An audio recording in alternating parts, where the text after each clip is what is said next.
we have to. We gotta do our civic duty, and we gotta talk about this. Who keeps giving M. Night Shyamalan money to make movies? Just stop. Arrest the people who keep giving him money to make movies. At this point, I had a bizarre epiphany. Okay. Like about midway through this movie, and something just clicked in my head, and I think I figured it out.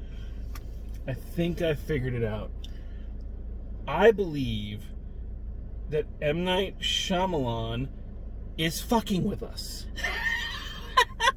I truly believe he is fucking with us, and that this is in fact the biggest twist of all. The fact that he keeps making these things, making them intentionally terrible, because people keep going and seeing them.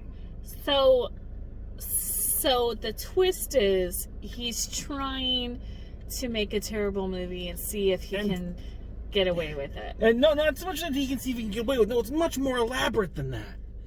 This is to see how long people are going to keep going to his movies. He is playing it completely straight, but at one point I'm watching this movie going, there's no way anybody could be looking at the writing, the acting, the story, the filming, and thinking any of this is a good idea. Mm-hmm. It's impossible. Nobody could be doing that. So the only logical explanation is that he knows exactly what he's doing, and he is fucking with all of us. We are all Bruce Willis. Because other than that, the only other explanation that is that he is incompetent, and yet somehow they are still willing to give money to this jabbering mental patient to make these movies. No, don't, because that makes that puts a stigma on people with mental illness. He's just an idiot. Idiot. A genius idiot. Hack would be another appropriate term. Okay, so let's talk about this abomination of God and science. So we went to go see Old. By M. Night Shyamalan. Yes. We probably wouldn't have been our first choice. No. It wasn't our first choice. No. It wasn't. It was like our third or fourth choice. Third or fourth, yeah. But we just decided to pack in as many movies as we could this weekend. Yeah. And we went to it kind of being the instruments of our own destruction. We went to it with full knowledge that this is an M. Night Shyamalan movie, and therefore was going to be reprehensible and was probably going to drive us insane. That it was the last decade of M. Night Shyamalan movies were really bad. Yeah, and so we knew this going in, but I don't think I was quite emotionally prepared. I was being optimistic because the concept possibly could have been okay. Like the idea of aging faster and trying to figure out a way to stop the aging process before you die from old age. I mean, that could be an interesting concept. I think that the short story it was based on was an interesting concept. It's not the worst idea for a movie or a 30-minute episode of The Twilight Zone.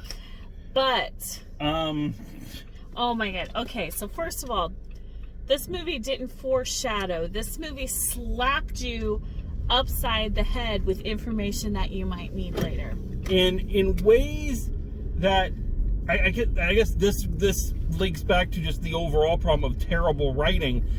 Goddamn, people in M. Night Shyamalan movies do not talk like human beings. No.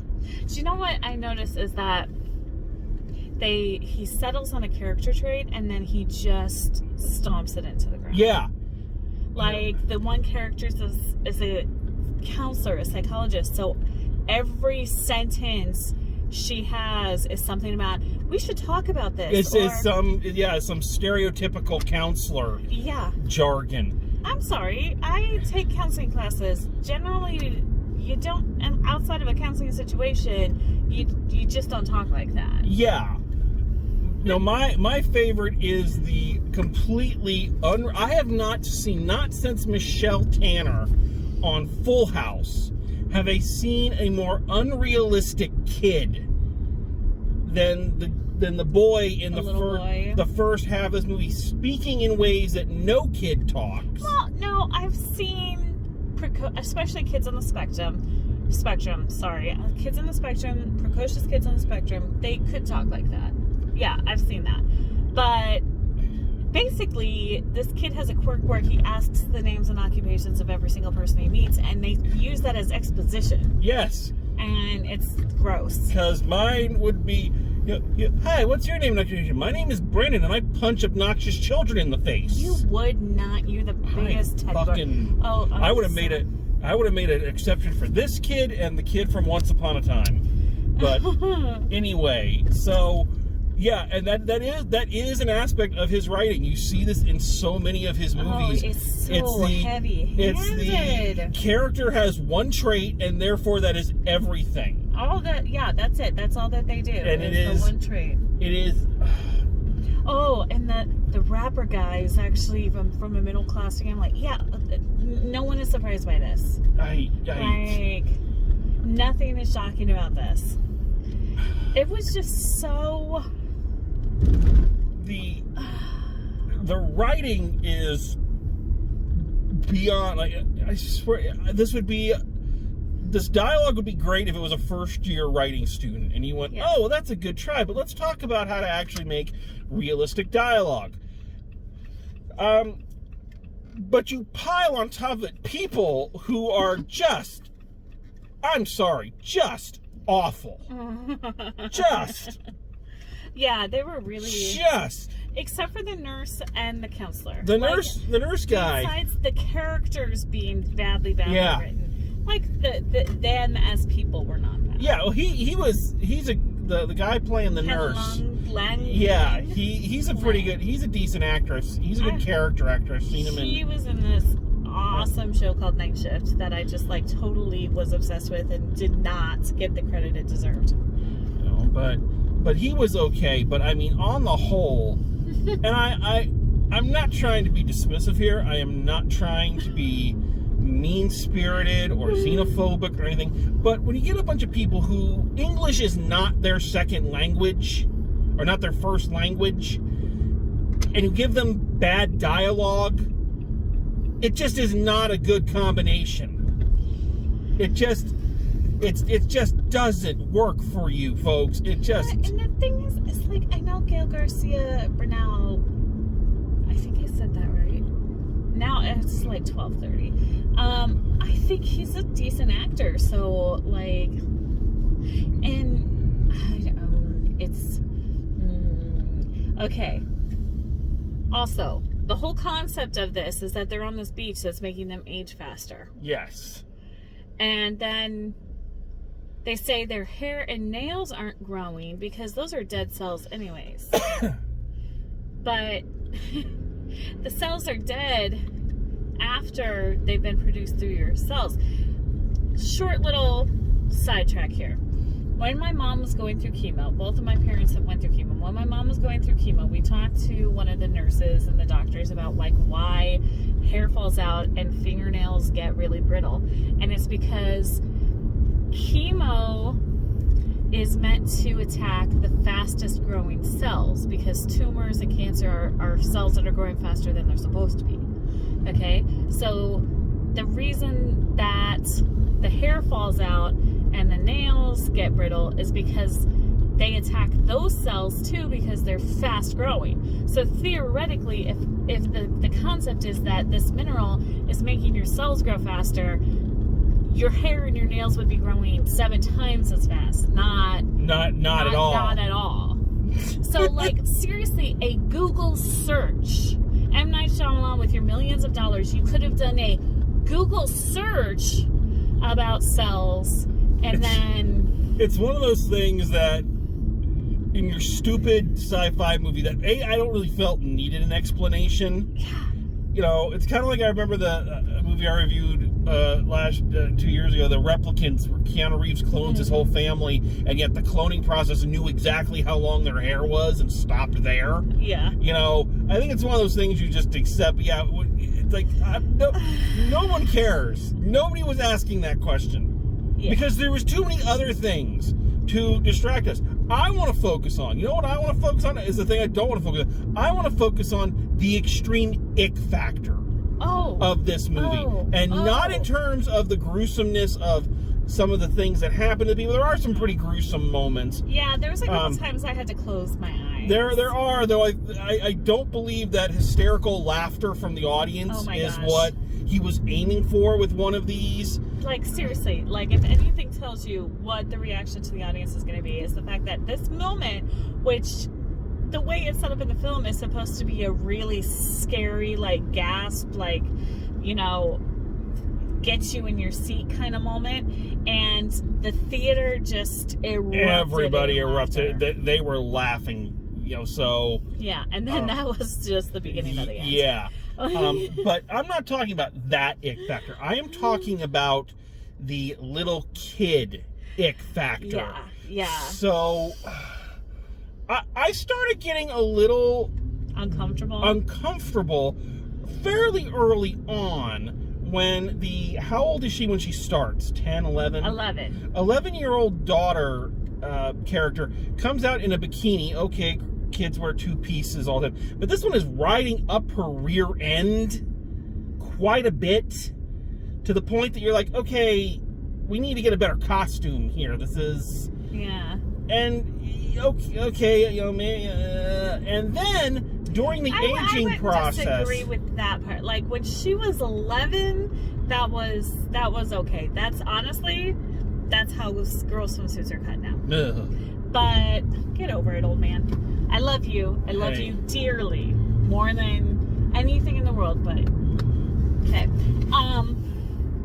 But yes, as she is aging, and it doesn't help that the characters are calling attention to her developing. Yes. And they're doing the same thing with the girl character who is Kira, who is 6. Yeah. As she's aging. And so she and the precocious Kira, the little girl who's like 6, and Trent. Maddox is the are growing, and as such their hormones grow, and I have so many more thoughts than I did yesterday. And they fuck.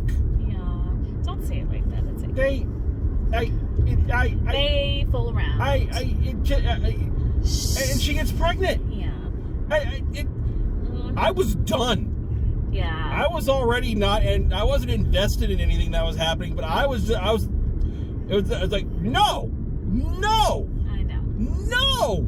Yeah, it was not great. Just no. And then, like,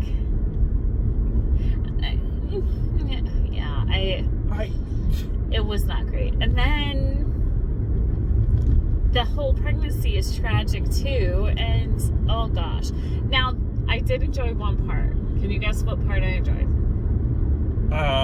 Is it the one line that's really funny?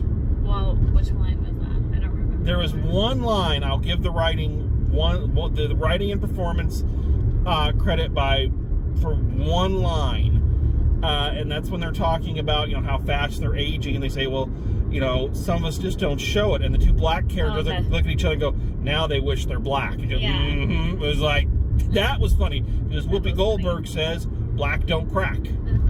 You know. But no, I enjoyed watching the plastic surgery woman age and like freak out about it. Like, except for like her ending was bad. Like, that was just. But like the whole concept of her just basically melting, you know, and So, and the whole plot twist was so obvious from the beginning, you know, like. Okay. We're gonna spoilers. Fuck you. No, not. Be nice to the people watching the show. Be nice to the viewers. If you would like to skip ahead, you may. I mean, we're saving you time and money, so you should really. So you did have you predicted the plot twist before we went into the theater that it was somehow going to be a pharmaceutical thing, or they were sucking the youth out of people. Yes. I am going to say, in terms of reasoning, it was a fairly interesting way to go that they were bringing these people to the island who had certain diseases, treating them with their medicines, and then sending them to this beach where you age quickly that they can gauge how the medicines work over a long period of time. Yes. So, but that wasn't to credit to M. Night Shyamalan. I believe that was in the original short story. Was how? Yeah. What the reason was. So I'm going to give that credit in that it doesn't save the movie by any stretch, you know. But as far as motivations go, it is one of the more interesting. So I will give it that much. That is the least amount of credit I am going to give this movie. I also, one thing I learned from grad school, and I've mentioned this many times on this show, is that when you start watching multiple films, and one of the things that starts coming out to you is things that directors do, common themes that they continuously do, over and over again. And it didn't help that the two movies we went to see tonight both did this particular. If I can guess what you're talking about, they both used this particular trick. Which one do you think I'm talking about? The one where the camera swings. Yeah. So there is that, but that's not the direction I was going. But it does. Yeah, he loved doing the swing the camera this way and shoot at nothing, so that when it comes back and the person's aged or something's happened, you're like, oh my god, that happened in 5 seconds. Except it took them. The camera's pointing at nothing for forever. No, what I was actually going for is making the point that M. Night Shyamalan seems to have a bizarre enjoyment of grown people doing little kid voices. It seems to be a thing with him. I've made this remark many times. No, the lesser Xavier's acting in Split is not revolutionary or good because he went, hi, I'm a little kid now, and watching these people do it, For the record, I like James McAvoy and his representation of Professor X. But I didn't watch Split because I gave up on M. Night Shyamalan movies a long time ago, and I should have stayed giving up. Yeah. But I've noticed it's like it's a weird thing he does now. It's like, yay, they liked it in that movie, I'll do it in all of them. It's okay. Here's my thing. The camera work was so bad. The acting was so bad. The writing was so bad. It was just so bad. I have high school students who could have done a better job at this. How do you get to be the whole thing was Sixth Sense was released on his birthday in 1999, and they released this on his birthday this year. So 22 years, legitimately 22 years of releasing major movies with a lot of funding, and this is the best you can do. Now, I will say the costuming was good. The shots of the beach were beautiful, so whatever location they used was great because that was just a beautiful beach. And the aging, for the most part, was believable. Yeah. Okay. So fair enough. So a couple of decent points in its favor, but I M. Night, buddy, please retire. If you're watching, I just take up crocheting. Please don't start teaching somewhere. Don't spread this. If you're watching, first of all, thanks. Hit subscribe. Yeah. Second of all, we're going to try this. We're going to come at this from a place of love. Okay? We're coming at this from a place of love. It's like an intervention. All right? I would have written a letter, but I'm driving and I can't read it to you. But we're going to tell you, you need to stop. Okay? We care about you. We think maybe you're better suited somewhere else in life. I hear Charlie Sheen's looking for writers. Okay? There are any number of brain-dead sitcoms that could use another skilled hand. Oh, please don't send him to television. But, buddy, you gotta stop. I know that you had a fairly decent movie your first time out. And I know that got everyone talking that you're the next Orson Welles or Alfred Hitchcock. You're not. You are not. No. So stop putting yourself in your movies like you're Alfred Hitchcock. He had the wisdom to just contain it to little walk-ons. Yeah. You know, you're not a talented enough actor to write and direct yourself.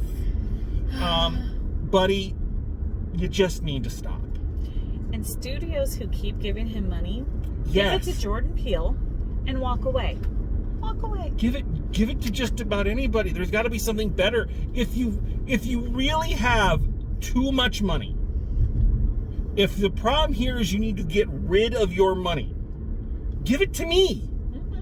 Or public school teachers in general. Yeah, I'll make a brain dead movie for you, and you can give me your money. You know, there are thousands of more people you could give your money to.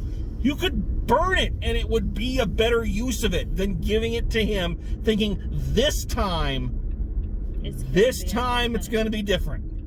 You it's could not. Probably make like 10 independent movies. Yes. You paid for this. Yes. You gotta stop, buddy, for the good of everybody.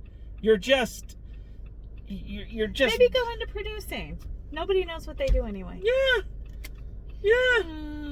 But this, it is getting to the point, friend, and maybe this is how he's fucking with us.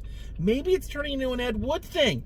People are not going to your movies to enjoy them anymore. They are going to laugh at you. Oh, Ed okay? We are laughing at you. We're not laughing with you. No. We're laughing at you. Yeah. Okay?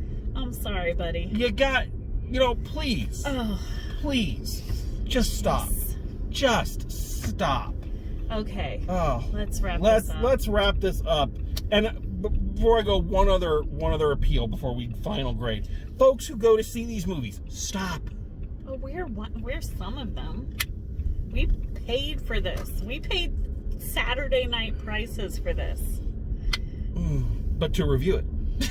Okay. we didn't actually go, ooh, the new M. Night Shyamalan movie's out. Color me there. Anyway, so people, we all take a responsibility for this. All right? Just like with Terminator movies, you gotta stop. All right? On the plus side, it did make The Green Knight seem like it was better than it actually probably was. Yeah, we're gonna talk about that one tomorrow. Yeah. That's a little too dense to get into at 12:30 at night. I can't even. I need to sleep on that one. Yeah. So okay, let's wrap this up. This should be interesting. Final grade for Old. Terrible title. Old. By the way. Yeah. Terrible. Trial would have been a better title. Yeah, that kind of would have given away at the beginning. Who cares? It's a better title. So anyway. So I've been thinking about this. I'm gonna go D-. Going D-. D-, because I did like the special effects, whether they use CGI or makeup or whatever. They did do pretty well with that, and I liked the costume and the setting, so D-. Plus, I'd still rather watch this again than Queen Bee's at all. So, yeah. And this is why, ladies and gentlemen, you want to have her as a teacher instead of me, because I'm flunking this movie. I'm flunking it. It's an F. It is an F. It is an incomplete. It is a complete and total one mildly amusing line and a fairly decent justification for the plot twist. Does not a good movie make. Literally everything about this movie hurt. Alright? It hurt me physically watching this movie, watching the acting, listening to the writing. There's one point towards the end where the two kids now in their 50s are sitting on the beach going, I think we got about 13 hours to go. And I'm like, it certainly fucking feels like it. I just looked over several times and you were just like... And just like this review, it wouldn't fucking end. It ended 3 fucking times. That's a real M. Night Shyamalan thing, too. It's like, stop. Your movie ended. You're good. Yeah. Go. No, we kept coming back. It's like, we're done. Mm-hmm. So, and we are done. Not we. We are never done. But with this film, we're fucking done. Just... Fuck, you got us again, M. Night. You got us again. You merry prankster, you. You scamp. He is. He's just laughing at us now. You still paid for it. I've still got your money, losers. I got you $28. Oh, God. I think that we might have to watch an episode of Star Trek before we go to sleep. I think so. Yeah, just we got to scrub this. Help us, Janeway. The captain will save us. So thank you for dealing with our pain. Tomorrow we will dive into existentialism and whatnot. Arthurian chivalric poems. Yes. So join us for that. Probably a little bit more in-depth film discussion, but probably the same amount of swearing from me. So, anywho, we don't expect anything less. So, thank you for joining us, and as always, drive safe, and we'll see you at the movies.